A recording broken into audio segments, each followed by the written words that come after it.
Avui el futur es construeix a través de la innovació tecnològica. Per estar a l'alçada dels nous reptes, Catalunya ha de continuar apostant per estar a l'avantguarda de la societat de la informació. El CETITI és l'empresa creada per la Generalitat per gestionar les telecomunicacions i tecnologies de la informació. D'aquesta manera, contribueix al bon règim de la cosa pública. Això del bon règim de la cosa pública és un tema important en què tots hi tenim que contribuir.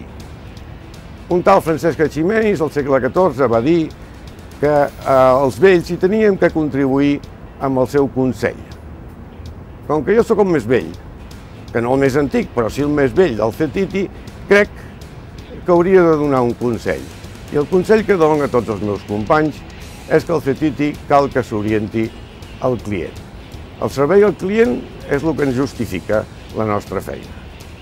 Client, etimològicament, vol dir el protegit, aquell que tenim que ajudar a que tingui èxit amb la seva gestió. Amb la mesura que això fem, crec que aquests 25 anys es repetiran 25 més i 25 més i fins a poder 25 més. I jo espero veure-ho. A principis dels anys 80 es va detectar la necessitat de que Catalunya disposés d'uns mitjans de comunicació propis i en català. Va ser així com van néixer els projectes de TV3 i Catalunya Ràdio. Dins d'aquests projectes es va fer necessari crear uns departaments de telecomunicacions i dins de TV3 es va crear el Departament de Xarxa. Aquest departament va impulsar un seguit de projectes com van ser la creació d'una xarxa d'infraestructures, la creació d'una xarxa de transport i de les diverses xarxes de cobertura.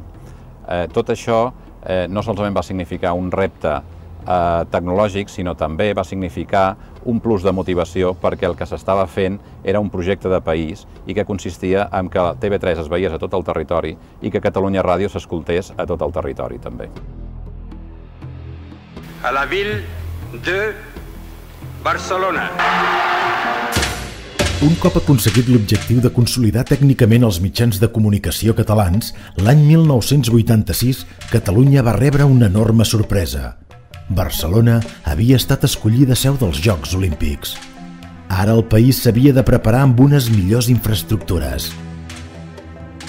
En el terreny de les telecomunicacions destaca la Torre de Collserola, de la qual el CETITI n'és accionista. Els Jocs van permetre participar activament en la ràdio i televisió olímpica. L'esforç d'enginyers i també d'informàtics va valdre la pena.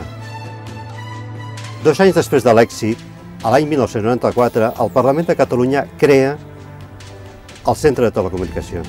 Aquesta empresa pública permetrà unificar totes les xarxes de radiocomunicació de l'administració i gestionar la telefonia de la Generalitat. El país estarà més connectat i reaccionarà amb més rapidesa i coordinació davant de les emergències. L'any 1993, el Centre Informàtic celebra el seu 10è aniversari. Ho vàrem fer aquí, a les dependències de l'INEF.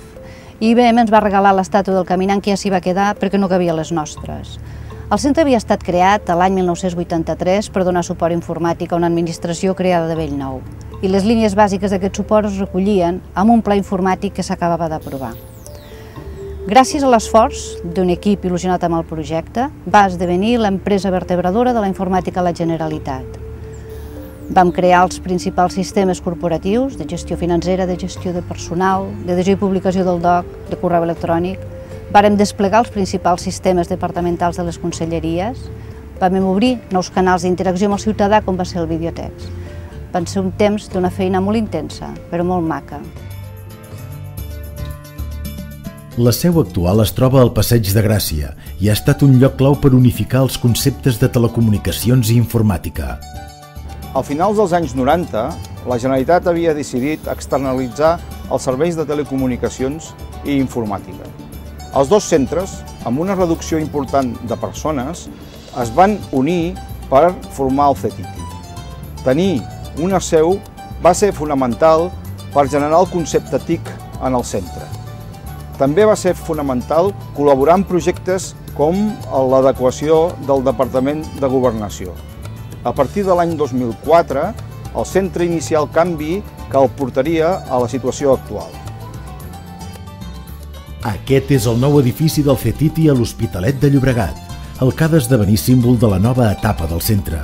La nova seu, amb una superfície de més de 16.000 metres quadrats, permetrà agrupar 500 treballadors. A més, allotjarà un centre de procés de dades que pot arribar a tenir una capacitat de 2.100 metres quadrats. En els darrers anys hem contractat els millors professionals del sector, tot cercant la recuperació del coneixement TIC de la Generalitat.